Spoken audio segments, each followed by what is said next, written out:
All right, Carylyne, thanks for hopping on the podcast today. Just to give everybody a quick introduction of who you are, we first met you through the Category Design Academy. You were a member of our first cohort who absolutely rocked it, by the way. I think one of your early wins was you said you paid back the ROI on the academy in your first couple of months and you started your own advising company.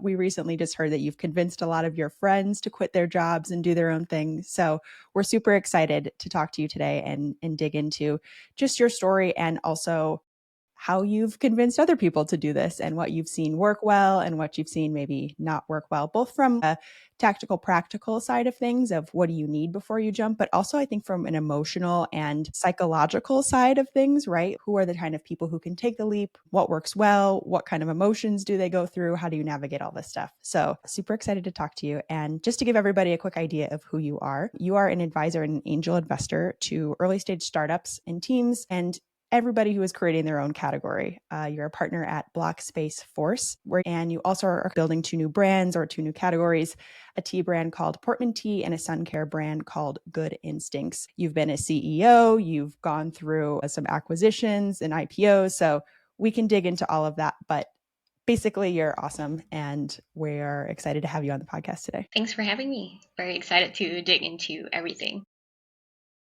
So let's just start with, if you can go back to that moment when you started doing your own thing, right? This was super early on for you. You've always been doing your own thing. You obviously have worked for a lot of early stage companies and you still do, but what was that leap from like employee to advisor? I'll just have to say, as an Asian dad of teenagers and young adults, I'm prepared for the emotional damage that Carylyne is going to share about how early she made all this work, but that's a whole different story. Emotional damage. Okay, I think I'm trying to think like what's the best way to cogently frame it. I guess very quickly, I grew up in Singapore, so I've lived in many different places around the world now, but that's kind of where I grew up. When I was 14, I took my first internship because I was very interested in learning how people do what they do. That first internship was at the National Environment Agency in Singapore. So at that time, I was very excited about talking people's ears off about conservation and water and whatever it is. So I think that was sort of pivotal for me, understanding that getting a job and like learning how to have the skills as well as like the attitude to being a good team player. I think that was sort of where it started. Following that, actually, I just kept on going. I've done lots of other internships, but also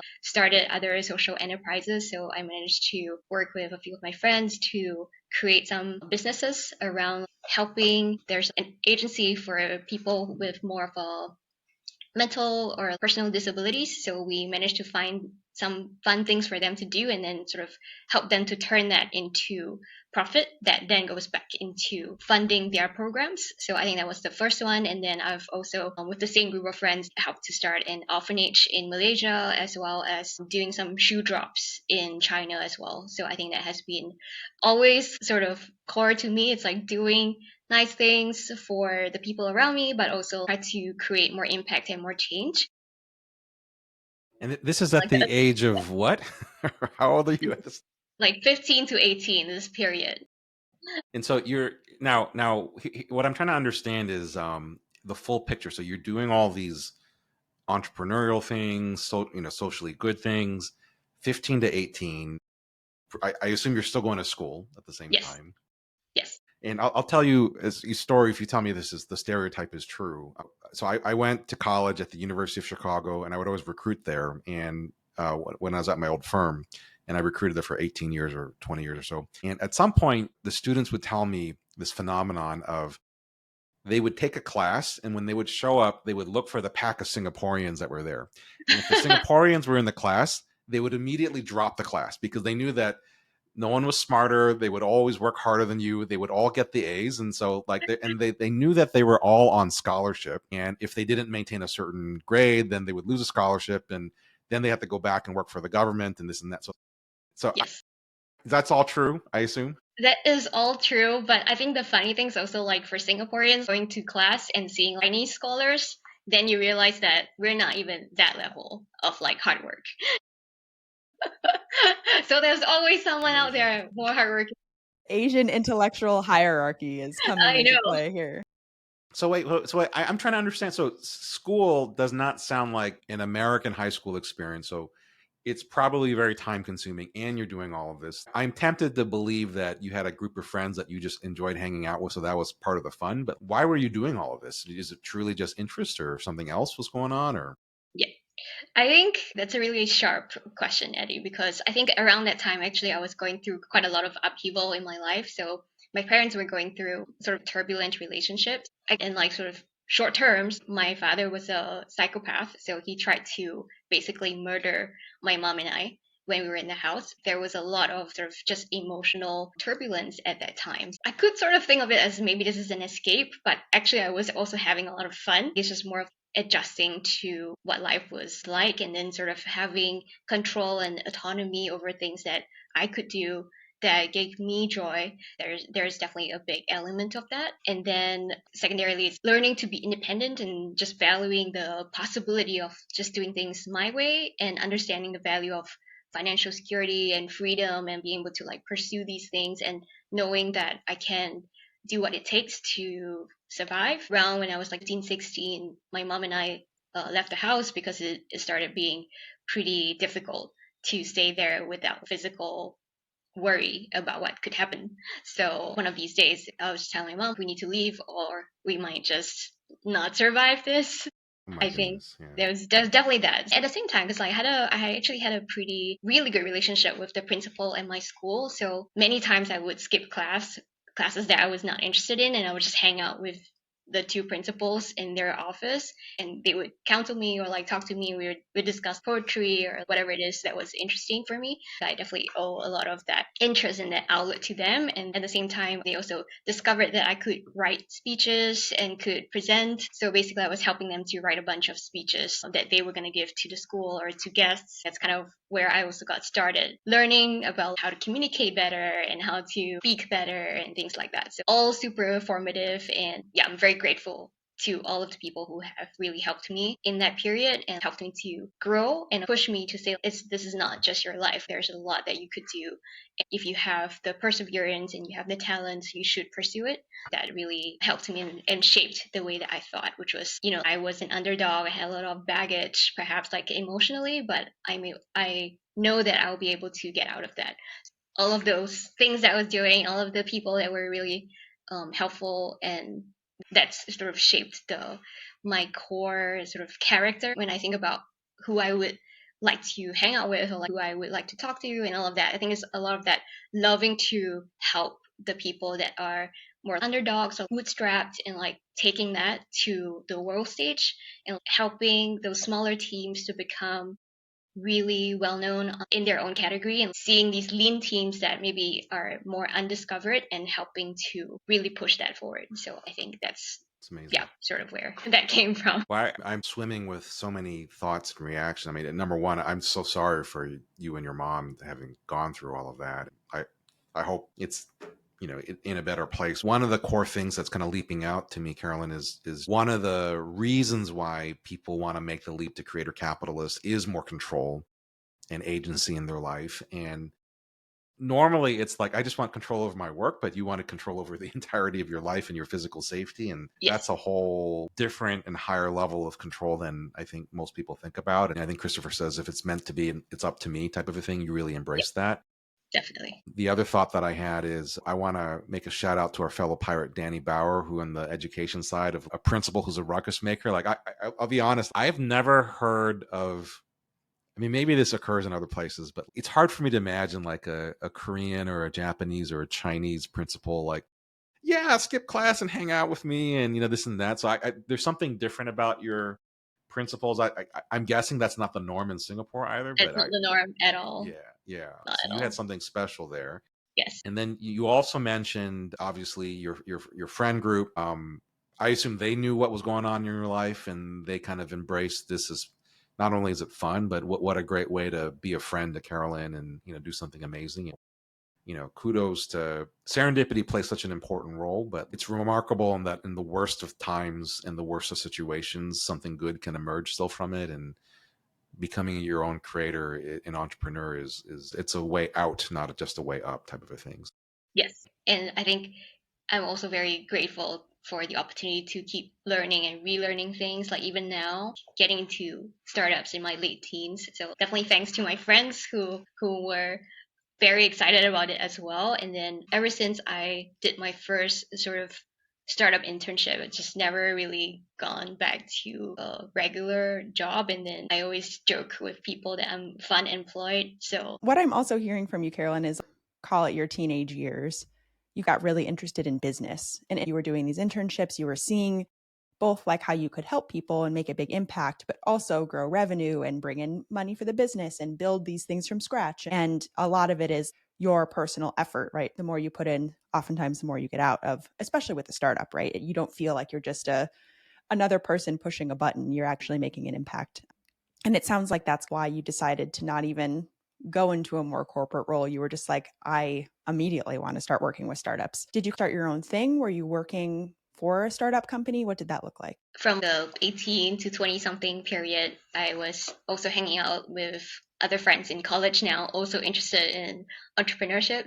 Around that time, we did hackathons. We joined a bunch of different events for just to learn about what's out there. And so I was also fortunate to hang out with two of my good friends. And then we decided to create a company together. And so we started working on and this is very early, like this is before AI was hot. So we did AI chat summarization before it was a thing. 2014, 2015, this was like 10 years ago while we were in college. And then as we were graduating, we got an invitation to join an accelerator in Hawaii. Just decided to pack our bags and go. And that's how we ended up in Oahu, in Honolulu.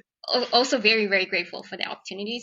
Basically, we went there and like we always worked till like 1 or 2 a.m. in the morning. Cab driver would always ask like, "Where's the party?" And then we would say we were just working. And said, "You guys must be like the only people working on this island." That's So I think 100% true. that's kind of how I started more sort of like a formal startup journey. So we started there and then moved to continue to grow the business in SF and in New York. Managed to meet lots of people there. Later on, we also exited that to one of the conglomerates in Asia. After that, because I had been reading so many AI papers, someone told me like, hey, if you can read AI papers, you can definitely read blockchain papers. So I started to read blockchain papers and got really interested in the tech. I genuinely say that as I was first interested in the tech and not like the other stuff, and started to help to scale and internationalize many of the teams that were building more of the interesting category defining stuff in the space. That was where I got more into not only AI but other fields. And then kept going with that for a few years and then exited that in 2020. And with that little bit of time, I was thinking of pursuing personal interests. So I wrote a patent for a sunscreen applicator and was also thinking of other stuff that, sort of like inventing fun stuff on the fly.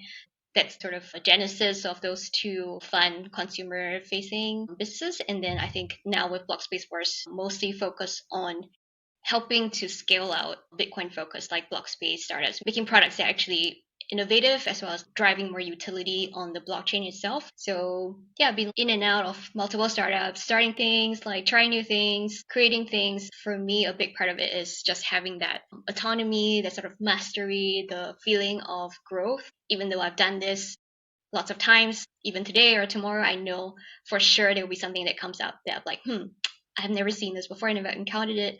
How do I learn to do it better? Or how do I learn to adapt to the situation? So I think that's been the most fun for me in terms of being able to do my own thing. So you have in a 6-year period, probably what most people would dream to accomplish in 60 years in a career. So let's go back and unpack some of this. I'm trying to understand. So making the leap makes sense. You did an internship and you got hooked on just kind of entrepreneurship and business. And that's kind of funny to me that at the age of 14 was your last 9 to 5, but that's kind of neither here nor there. And then it's kind of fascinating, the startup and entrepreneurial activity that you've done. One, it's pretty diverse. So clearly some technology things, some physical things, some socially good things, just some probably for-profit things. You've kind of hit all the areas of the spectrum. But then in high school and in college, you're doing both. At what point did you figure out what your superpower was? I'm trying to get a feel for, are you the technical inventor, creator person? Are you the CEO, strategist, visionary person? Or are you the sales? Like, I mean, your answer is probably like all of the above, but like,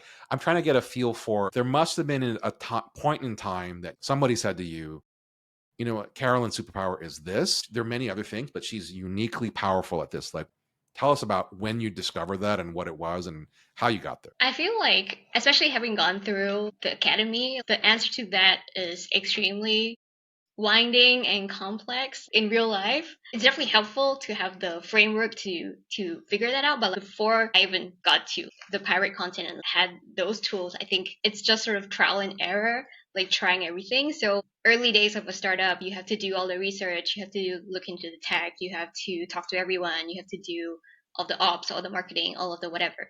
The basic ability to learn stuff quickly, I think that's sort of underpins like all of Yes. the really good entrepreneurs that I know. It still took me a long time to know what I was good at, and all along it's always been like imposter syndrome, right? I don't know what I'm good at. Maybe I'm not that good. Maybe I'm not as good as I think. The first sort of formal startup that I did, I always thought I was more of an operational person or more of a get things done kind of person, but I This is realized the that one in Hawaii?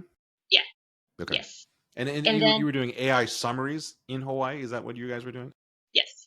Yes. So I always thought like, oh, maybe I'm an operational person, but at the same time, obviously I was doing a lot of the marketing stuff, a lot of the even design and stuff like that, right? So I think when you are too much of a generalist, it's very hard to pinpoint. But later on, as we were going through acquisition and stuff, it was trying to define our roles and understanding that actually a lot of the core skills are things like leadership or communication or whatever. That's just table stakes. But then what's your superpower on top of that? I think that actually took me many more years to figure out after that point. Now, probably the best thing that I'm figuring that I'm good at doing is things like synthesis, orchestration. So pulling the right things together, sort of applying that intuition from experience. And then I think the other part of that is actually figuring out like what's the right narrative or the right angle to be approaching something. And then executing with the team to get that narrative actually into market and actually showing results. The most recent conversation I had with someone on my team was he said, I think the main thing that you're really good at is helping a team to navigate in very rapid and turbulent waters. So basically, like everything is crazy and nobody knows what they're doing. You are the right person to go to say, okay, like this is the path forward and this is how we're going to do it. And this is the plan for us to do it. This is sort of like the clearest that I have been since like, I don't know, years since I started. It's incredible. I'm going to play back what you shared. I think there's an aspect of EQ and IQ. I'm going to say calm in the crazy, which obviously your upbringing had a huge part of, you know, like there's aspects that not to the degree that you had, but I can relate to as, you know, child of immigrants, like having to be an adult way earlier than you're supposed to be. Right. So like there's certainly that. But the ability to be calm in the crazy is extraordinarily, and you can't really learn that. You have to live that, right? So there's that. The rapid synthesis is a really interesting one, not only with your startup success, but with your advisory work. That's a core skill of any consultant or advisor, is the ability to learn something really quickly and come to a narrative, as you said. What's fascinating, Carylyne, is that I actually wonder, of all the amazing things that you've done early on in your life and throughout your life, the speech writing for your principals is the one that kind of stood out to me. That's a really particular skill, right? I mean, it's one thing to learn stuff and it's another thing to be able to communicate it. And it's a wholly different thing to communicate it for somebody else in a different context. I mean, so that's a remarkable skill that they recognized in you. Ironically, you know, being kind of a speech writer is kind of a in the background, like being a ghostwriter type of thing. But like in many respects, you know, our old pirate Cole will talk about ghostwriting is a great way to learn and get paid Yes. for it. And my suspicion is that the calm and the crazy, the rapid synthesis and learning, and so it's probably an amalgam of those two, plus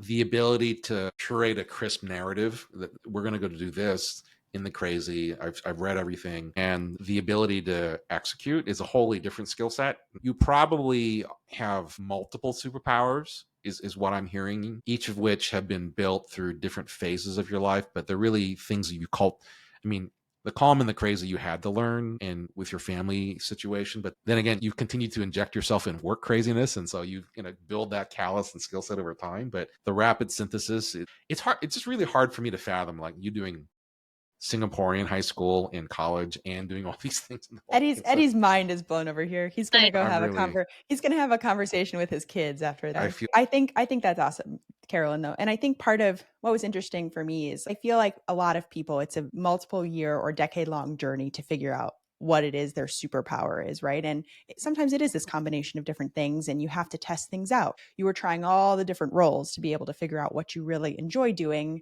but then also what people are proving that you're good at. And I'm curious what that's looked like for you when we talk about like agency and control and having the freedom and building your life this way, which you said you wanted to do very intentionally. What does that look like now? Once you are kind of able to tap into that and you exited the company, you're doing your own thing. Give us an overview of what you're doing today, what your life looks like, what agency means to you. I'm thinking about this from the perspective of the most recent mini books about the four capitals. So I've been reading those sort of carefully and trying to figure out what else I could learn or optimize for myself.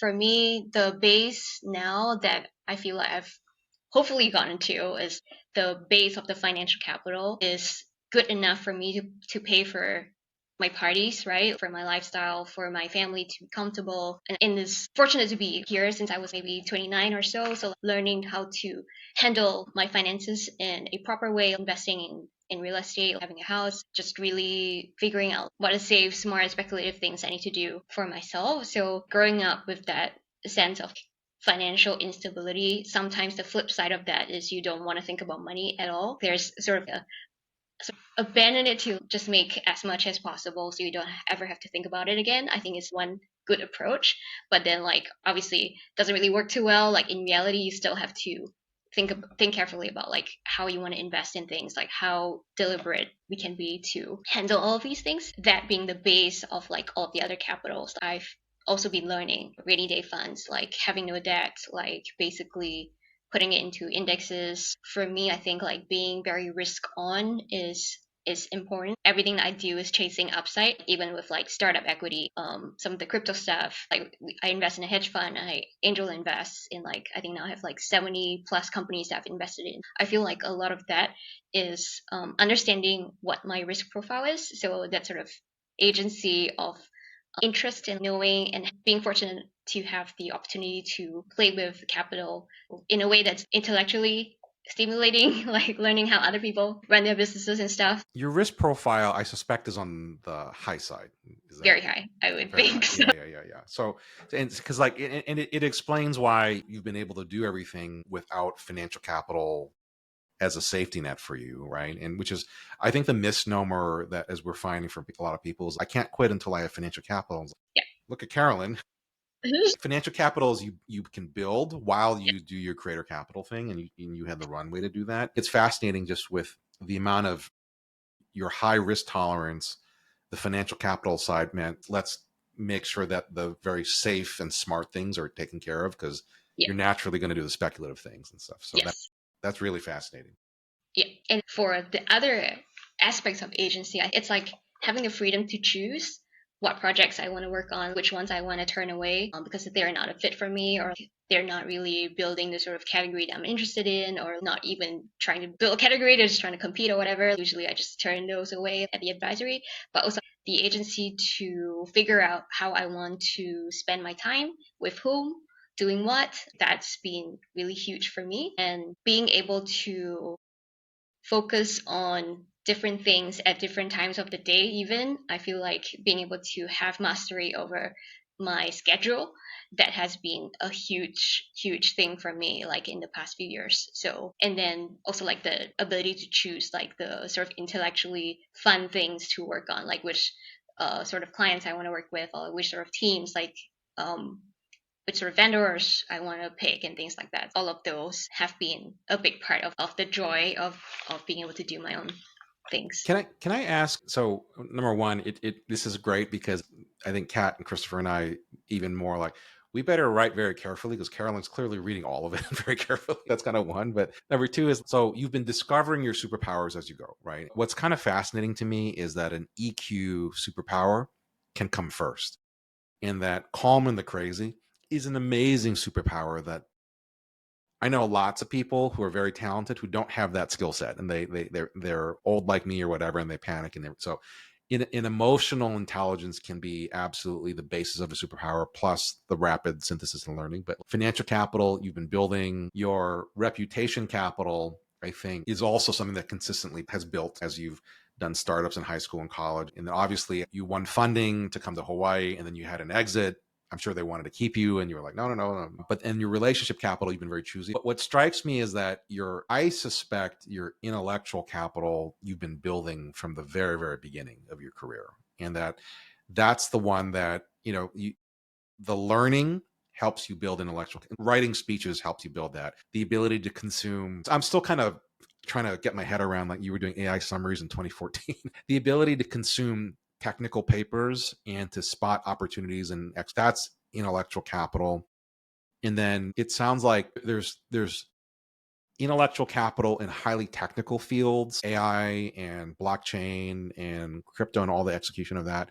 You've applied it to physical goods, which sunscreen is a way different business model than crypto and all that. But then the last bit of intellectual capital that I'm hearing you create is specifically around the agency. And I don't quite understand how you make time for everything in the day. But it sounds like you've created a system or intellectual capital about how you manage your time. Can you unpack that a little bit? Because I have no doubt that your work hours are quite significant and have been for some time.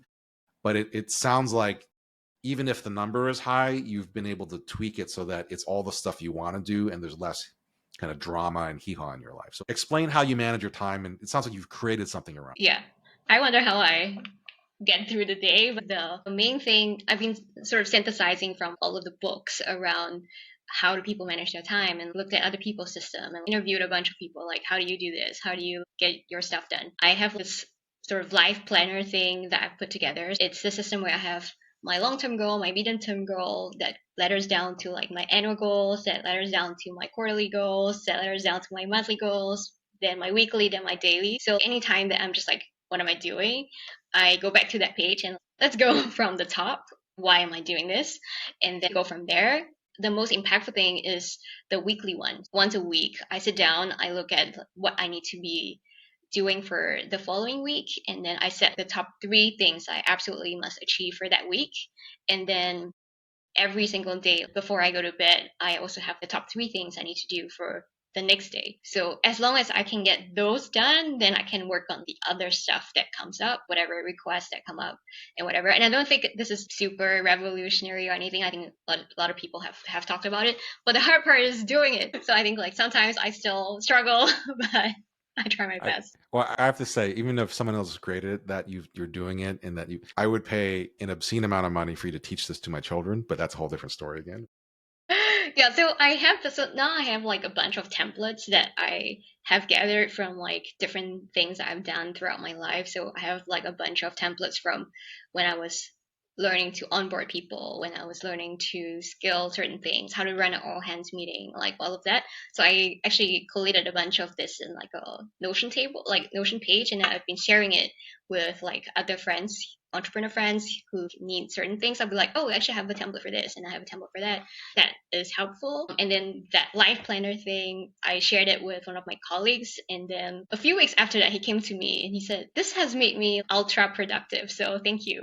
I thought that was really interesting. I guess in terms of like creator capital, I feel like I haven't worked on this as much. Admittedly, a lot of my time and effort have been like really spent on running the companies or like basically pushing that stuff forward, but definitely would love to find a system that works, but I just don't know what it is yet. Well, it sounds like you have a lot of it. All the templates. I mean, that's intellectual capital gold right there. It's more of just how do you want to share it? Who do you want to share it with?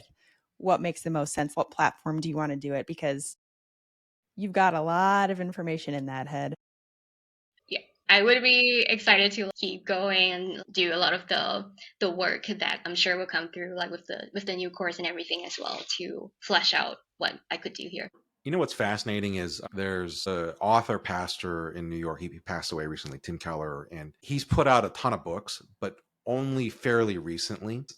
I don't think I've ever heard him explain this, but I suspect it's like decades of writing sermons that he never published, and then it's like, well, I have all this content, and they're organized by theme, and let me just publish them. It's like Kat saying you're doing all the right stuff of creating your intellectual capital that works for you, works for your companies, works for your friends, and then at some point, as you free up time for yourself, I have no doubt that you could publish, create some version of it so that others can benefit from it, but that also you can monetize it in a way that is good for you. But I hope it's aspirational and inspirational of people, is that you're creating IC from other people's stuff, so you don't have to create it from scratch. It doesn't have to be purely original, but it does have to work, and it does have to have I've lived it and it does work. And to me, some rando person's idea is one thing, but if it works for Carylyne and her crazy schedule, it must truly work. You're adding the proof to the pudding that this is actually legit. That's what's really powerful about it. You consume it, you apply it, and then you share it. That is itself amazing. So Yeah, It I'd gives love to me see hope. your life planner. I need to plan my life a little bit. I can share it with you after and let me know how I can improve it. I'll let you no, know. it's amazing. I know we only have a couple minutes left, but I am curious to hear about your friends who you've said you've convinced to go and do their own thing. Tell us more about that and what that looked like. Yeah, there is a lot that goes into it. And for all of the three of them that I recently convinced, so one of them used to be a design lead, UX design lead. One of them was a marketer, and then the third person was actually a compiler engineer. Very, very different people, very different fields. For many people who sort of know there's stuff that's out there that you want to do, but you haven't really gone after it yet. So I think that's kind of the start of all of this, right? It's like this feeling that there's something that you should do or want to do out there, but then generally there's a lot of fear around it. And the biggest thing that I've noticed is I've talked about this with all three of them, scarcity mindset. You think that resources are scarce. If I quit, then I'll never have enough money. I will not have, the same amount, can't afford the same lifestyle and things like that. There's definitely a big part of that sort of things are scarce kind of mindset. That's a really, really big part of the fear that I'll never get this sort of lifestyle back again, or people are going to judge me, or I'm going to fail, or whatever it is. Fear is a really big part. For some of them, I've talked to them about this for maybe 3 or 4 years, and then they finally took a leap after all that time. Everyone just needs to do what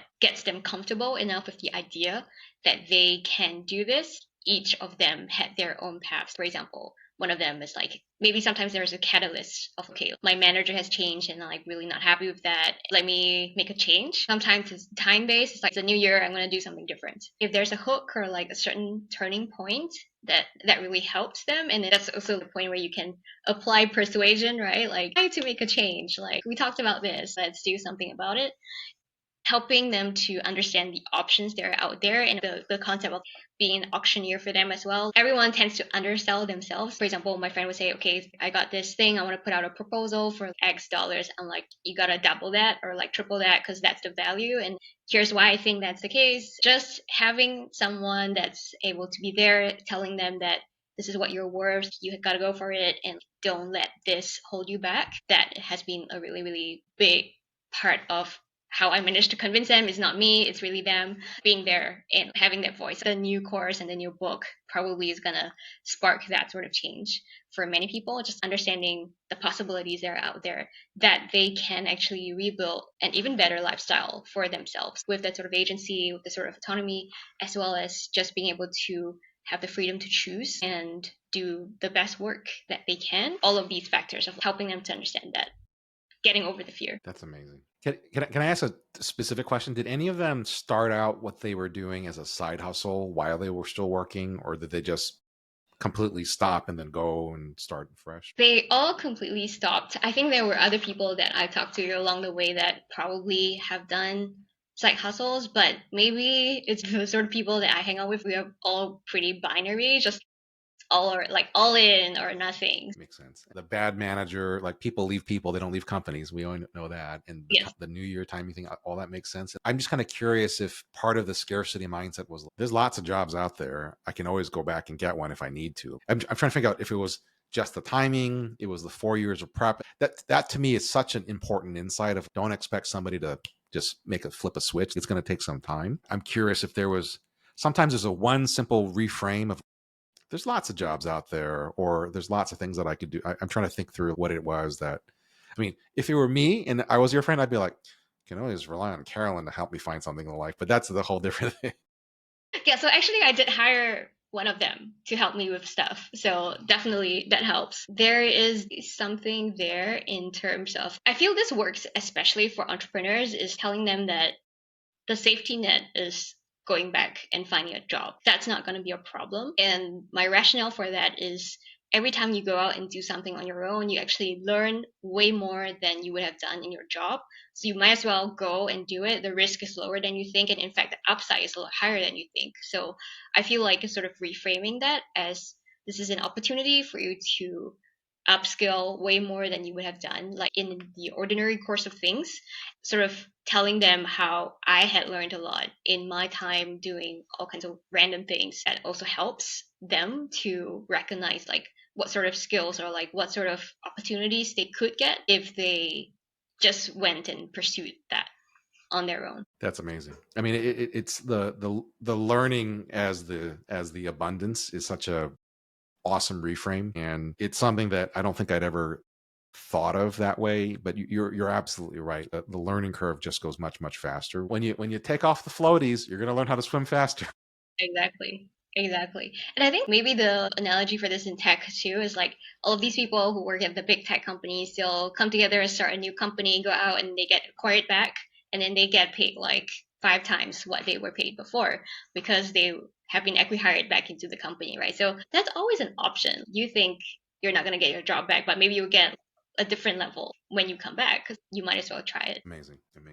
I think for anyone who is really considering trying to make a switch in their lives, definitely think about the idea that you could create a lot more abundance if you just went for it. I think that's something to vision out for yourself. Think about what that ideal is and then work backwards from there. It's very easy to just keep going with whatever you're doing now, but if you sort of deliberately sketched out the idea of where your life should be, and if you have that sort of feeling that things should change, then you probably know there's something different out there. So like just be as concrete as possible about what you want and then work backwards. For me, that does help. So even though probably in whatever the next 3 to 10 years it's going to look completely different and probably you'll achieve even more than you thought possible, at this point it's important to like at least have a sense of, if I can just go for this big vision, my life would be really different. So excited for everyone to create their own categories